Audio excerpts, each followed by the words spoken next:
La noticia estalló en todo el mundo y se encendieron las alarmas. En 3 hospitales de alto nivel ubicados en México se detectó el brote de una bacteria llamada Klebsiella oxytoca, que causó la muerte de 17 pacientes a pesar de estar siendo atendidos por médicos especialistas que cuentan con una gran tecnología y que disponen de los mejores antibióticos. Entonces, ¿por qué fallecieron los enfermos? El descubrimiento fue estremecedor. La bacteria resultó ser inmune a todos los antibióticos. Este evento encendió las alarmas en el ámbito médico internacional debido a que recientemente la Organización Mundial de la Salud había dado a conocer una información escalofriante. El último año murió más de 1 millón de personas por infecciones causadas por bacterias resistentes a los antibióticos. ¿Cómo llegamos a esto? Recordemos que en 1928 Alexander Fleming descubrió la penicilina y tras un proceso de perfeccionamiento se empezó a usar en la década de 1940, con lo que inició la era de los antibióticos.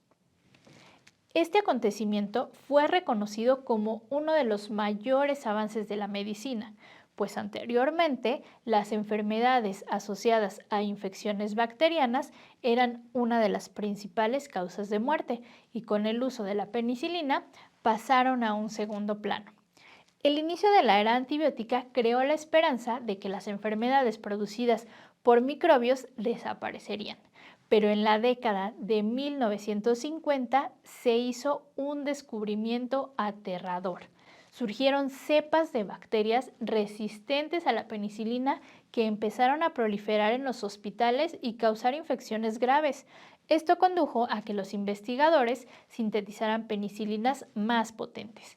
Con esta acción, el peligro parecía haberse conjurado, pero la tranquilidad duró poco tiempo, pues en 1960 aparecieron otras cepas bacterianas resistentes a las nuevas penicilinas y a partir de entonces empezó una carrera desaforada entre el surgimiento de bacterias resistentes y el desarrollo de nuevos antibióticos.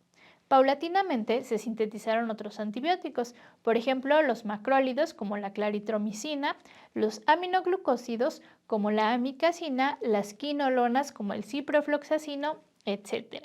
Sin embargo, para preocupación tanto de los médicos como de los enfermos, siguieron apareciendo con mayor rapidez bacterias resistentes a los nuevos fármacos, lo cual ahora, en este justo momento, representa una fuerte intranquilidad en la salud pública de todo el mundo. Por alarmante que parezca, no se ha encontrado una solución al problema, pues el desarrollo de nuevos antibióticos tarda entre 10 y 15 años y las investigaciones requieren costos millonarios. Cada día se encuentran nuevas cepas de bacterias resistentes a unos u otros antibióticos y no se descubren nuevos fármacos con la rapidez necesaria, así que las opciones se van acabando. Esto significa críticamente que las bacterias han empezado a ganar la carrera. A medida que la farmacoresistencia se propaga por todo el mundo, los antibióticos existentes son cada vez menos eficaces, lo que conduce a infecciones más difíciles de tratar y al aumento de la mortalidad por esta causa. De los 17 pacientes recién fallecidos en México a causa de la bacteria Klebsiella oxytoca, 16 eran recién nacidos y uno era un adolescente de 14 años. ¿De dónde provino esta bacteria asesina que no pudo ser controlada incluso en centros médicos de alta especialidad?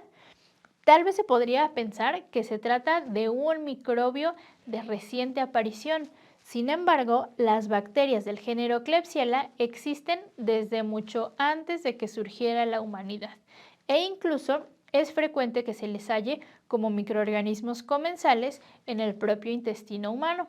Sin embargo, cuando por diferentes circunstancias estas bacterias se multiplican en exceso, causan infecciones y las primeras víctimas son personas con defensas bajas, es decir, con un sistema inmunológico débil o ausente, como es el caso de los recién nacidos prematuros, ancianos y pacientes severamente enfermos. Como ya explicamos, Klebsiella oxytoca se caracteriza por no responder a los antibióticos y en esas circunstancias los pacientes dependen enteramente de sus defensas naturales. Estos fallecimientos son una llamada de atención en México respecto de lo que está ocurriendo en muchos países del mundo, pues en la actualidad también es frecuente hallar bacterias de Escherichia coli resistentes a casi todos los antibióticos. Nótese que si no se revierte esta tendencia, la situación pronto volverá a estar como antes de 1940, cuando no había antibióticos ni otra forma efectiva de combatir a las infecciones bacterianas. Pero el desastre no terminaría ahí, pues la resistencia a los antibióticos está poniendo en riesgo muchos de los logros de la medicina moderna, ya que si no se dispone de medios eficaces para prevenir y tratar las infecciones, entonces los trasplantes de órganos, la quimioterapia y las intervenciones quirúrgicas se volverán más peligrosas, pues estos procedimientos conllevan enormes riesgos de infecciones y los pacientes no podrán soportarlos si no se cuenta con antibióticos eficaces. El principal factor que determina la aparición de bacterias resistentes es el uso indebido y excesivo de antibióticos. No obstante, se debe señalar que los antibióticos por sí mismos no causan las mutaciones en las bacterias que les confieren la resistencia a los antibióticos.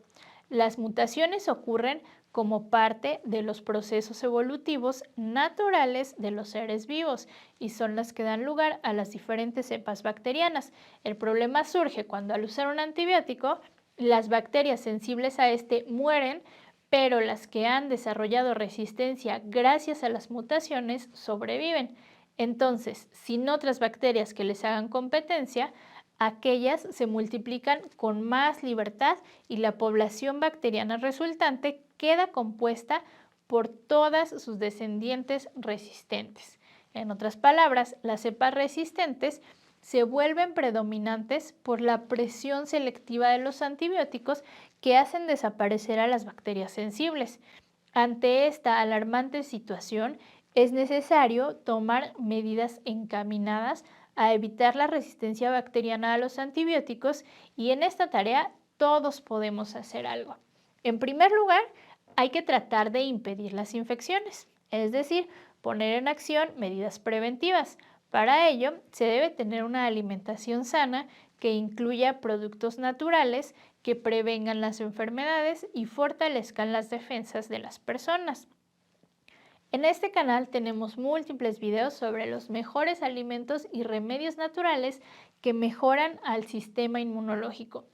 Además, se recomienda prevenir las infecciones lavándose frecuentemente las manos, preparando los alimentos en condiciones higiénicas, evitando el contacto cercano con enfermos, adoptando medidas de protección en las relaciones íntimas y manteniendo las vacunaciones al día.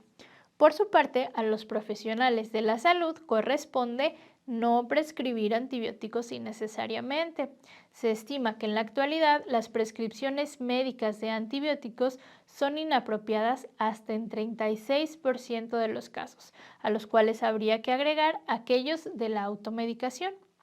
Los antibióticos actúan solo contra las bacterias, de modo que cuando un enfermo presenta un cuadro infeccioso, el médico deberá preguntarse si se encuentra frente a una infección de origen bacteriano, cuál es su localización y qué microorganismo puede ser el responsable de la enfermedad. Por ejemplo, en las infecciones de vías respiratorias, la mayoría de las veces se tratará de procesos virales que no requieren tratamiento antibiótico y tienden a la curación espontánea, por lo que solo requerirán remedios caseros naturales o fármacos sintomáticos, pero no antibióticos.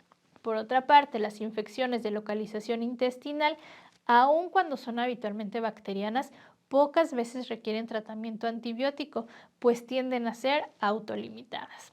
En estos casos, también se pueden tomar remedios naturales, probióticos y fármacos sintomáticos, como los que se describen en este canal educativo.